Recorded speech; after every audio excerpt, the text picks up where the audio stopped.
A great misconception is prevalent among certain groups of spiritual aspirants around the world. It asserts that spirituality has nothing to do with politics, society, and economics. Such beliefs that denounce the worldly and material life and affirm life beyond are prevalent in different forms among religions, philosophies, and schools of thought around the world. However, the moment one looks just a little deliberately, one finds that almost all great spiritual figures, be it Sri Krishna or the Buddha, Moses or Jesus, Lao Tzu or Confucius, dealt with the issues of social and political organization of their time. And so did Sri Aurobindo. Greetings, my fellow seekers of truth. I am Akhilesh Tiwari, and this is my story about Sri Aurobindo's magnificent book, The Human Cycle. I studied economics, political science, and philosophy at the University of Rajasthan, India. I pursued my business administration degree at Cardiff University and Durham University in the UK. I delved into public administration and public policy and studied at Harvard University in the USA. These are some of the highest seats of education in the world. And I feel incredibly blessed to have had the opportunity to study there.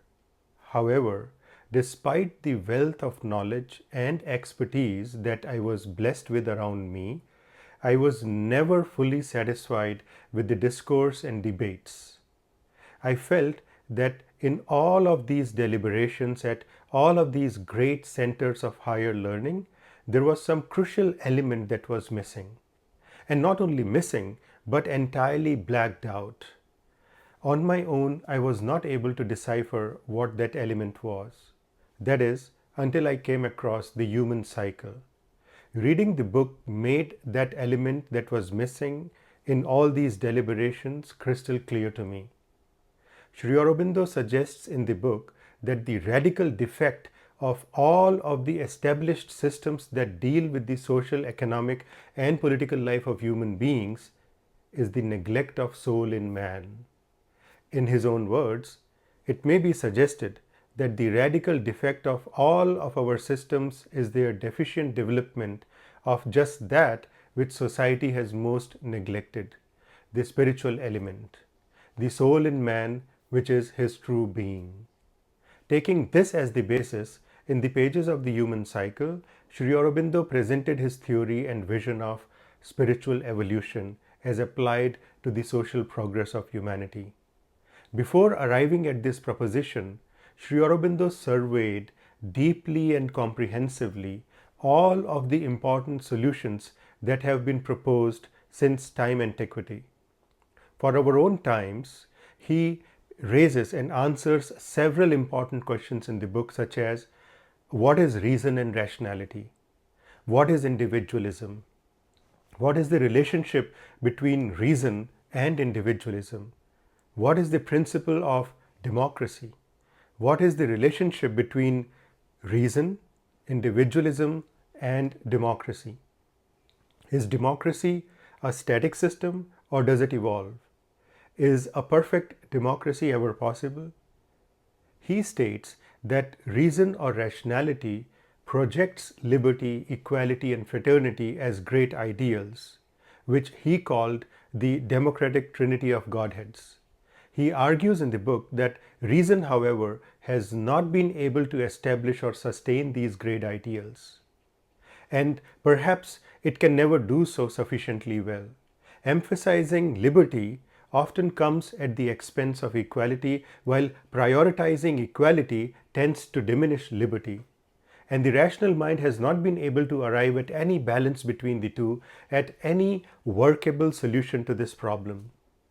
Citing the strengths and limitations of our faculties of reason and rationality, of our great social and political ideals such as liberty, equality, and fraternity, and our different political institutions such as democracy, monarchy, aristocracy, theocracy, and the rest, Sri Aurobindo proposes that only a greater step in evolution, one that raises humanity to a higher and vaster consciousness can help us realize the great dreams of humanity.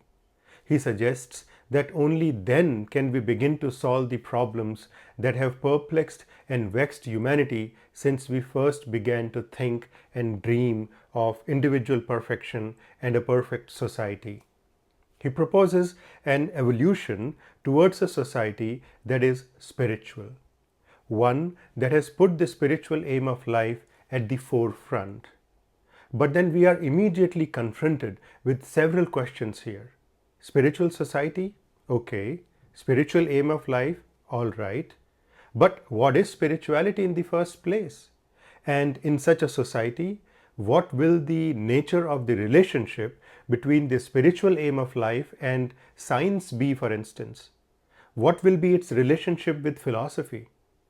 Will spirituality impose a yoke upon science and philosophy, as was done in certain theocratic societies? What will be the relationship of the spiritual aim of life with ethics and art and dance and drama and music? Will they be banned as they are in some theocratic societies even today around the world? How about religion? Would religion, especially the impulse or the ambition of a particular religious belief and form to universalize and impose itself on all, be consistent with a spiritual society? And what would the sociology, economics, and politics of a spiritual society be like? In its sociology, how will a society that is inspired by the spiritual aim treat the individual from the saint to the criminal? What would the relationship between the individual and the collective be like in such a society? What would the aim of its economics be?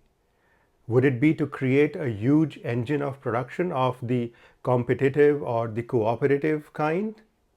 Or would it be something else? What about work, labor, and leisure in such an economic system? How would politics in a spiritualized society regard the nations?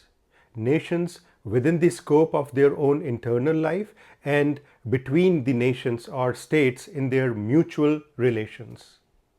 In the human cycle, Sri Aurobindo takes up all of these questions and more and answers them deeply and comprehensively, and proposes an evolutionary leap in human consciousness and the possibilities of the advent of a new dawn, a new age. All of this and more is the wealth hidden in this book, The Human Cycle. To those of us who study and deal with the different challenges of our social, political, and economic lives, and are sometimes perplexed and bewildered as one after another our cherished solutions fail, this book will show a path that is full of hope and light. I would highly recommend this book to those who are free from this misconception that spirituality has nothing to do with politics, society, and economics. And to those who are seeking deeper, specifically spiritual and integral solutions to the problems facing humankind.